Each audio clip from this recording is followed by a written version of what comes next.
Hi, I'm Romina, and I'm the actress and producer of The Insomniac. I played Amy Clipper. I'm Kate Marzullo. I'm the writer and director of Phoenix Song. I am Joanne Higginbottom, and I'm the composer of Phoenix Song.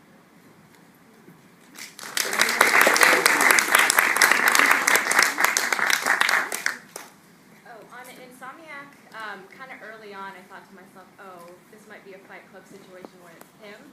So I'm curious, in the writing process, did you always know it was going to be the cops, or what were some of the other possibilities that you explored?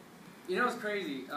It was one of those, there were different possibilities that we wanted to take as the movie went on, or as the writing went on. I definitely didn't want it to be him in his head, because, I mean, that's kind of been done before, and some films it works great, and some of them it's kind of a cheat, depending on how it's done. So we really wanted to put the blame on someone else, and we blamed the cops. Yeah, go for it. Could you please tell me, first of all, I love your film. I love both films. Thank you. Could you tell me what type of camera you shot with and what you shot on film? Sure. We shot. We used multi cameras. We used two Reds when we shot at the MX, and we used the Epic on some other shots as well on the pickups, which were the church scene and when he's lighting the car on fire. These were shot on the Epic. What did you use for the movie?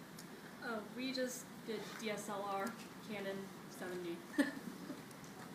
I want to know sort of what your inspiration was for your film, and then also if there's any way to get your music. Yeah, absolutely. You go first on that one. For the music, what would be the best way? This particular score isn't online. I can give you my information, and I'm more than happy to share it with anyone. But the movie's online, and you should watch the movie, and it's kind of like a music video-esque anyway. And yeah, I have a jhigginbottom.com. You can check that out.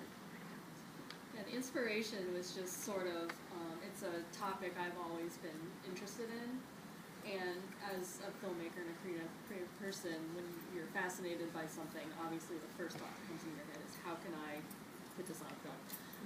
And I've never, for my part, ever seen this topic dealt with in what I felt like was an authentic, interesting, non-gimmicky way.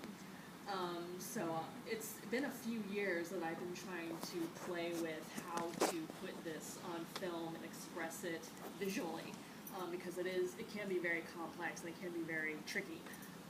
So after a while of outlining and coming up with ideas, I actually started putting it in TV show form.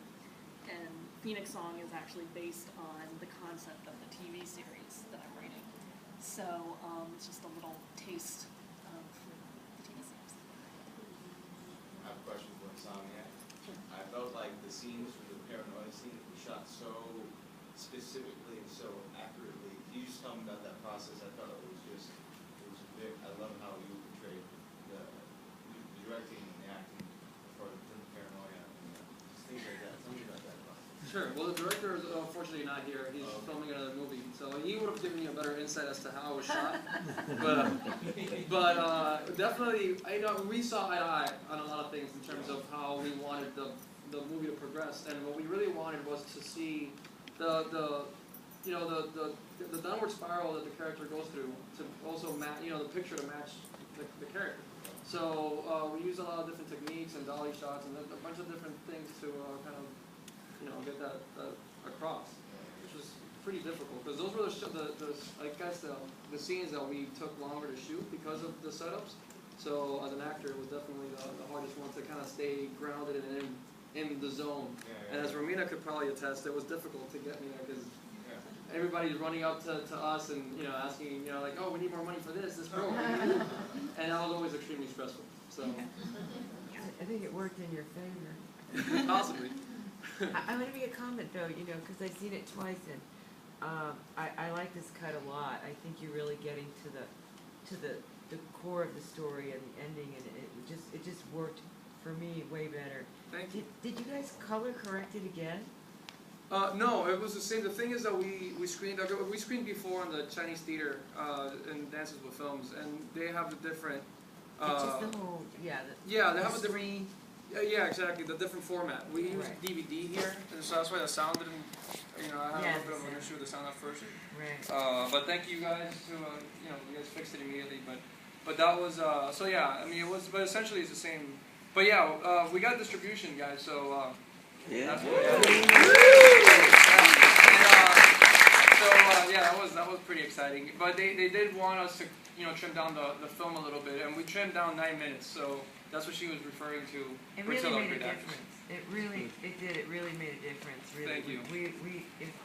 Because it got me like excited at one point. I was like, oh wow, it took a different turn, and I really enjoyed it. Thank you. Yeah. Very good. Sorry, Good I have job. a production question. There's a few familiar faces in there. How did you go about getting them? Oh, that's all Romina. There was a lot of hustling involved. Some of them were just through contacts. Luckily, I mean, this is a business that relies heavily on connections. So it's a lot of them were building relationships that I had been working on for a while, and some of the other ones. I mean, it was a mixture of sort of both of our connections, and then aside from that, it was hustling. It was talking to the agents, talking to the managers, trying to get them in there, and figuring out what was the best deal for both parties. And she was awesome at that. She definitely, without her, the film would have been me. So. Thank you. I thought the cast was really good too. And I like the cop. Yeah, he's pretty good, right? Yeah. He's really good at Oh being my bad. God. Yeah. That's Stan Harrington, who's been part of Action on Film for a very long time.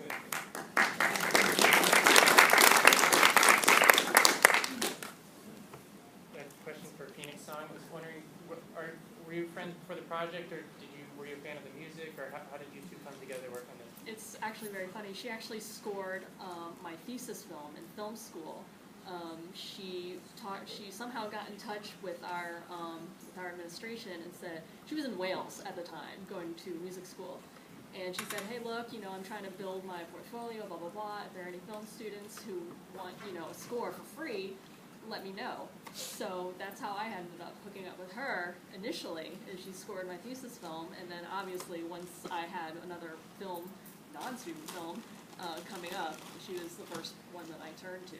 So The first short we did, Minette, was done completely overseas. I never actually met Kate face-to-face once during the entire project, which is really interesting. I sort of, with technology these days, you can email snippets across, and an MP3 is so small it can go in an email. So it's okay, do you like this, do you like this? And we did the first one that way. It was much easier this time, being able to, now I've moved to LA and I'm working out here, and it was so much easier. The interesting thing actually, there's a few characters in this film that are also in the Minette film, and we actually took some musical themes that I created from that first short and implemented them in. I'm sure as an audience, and having not seen the short before, you would know, but that's mine and Kate's little nudge to each other, and we can giggle from the back of the audience and know that that's for us, which is One last question.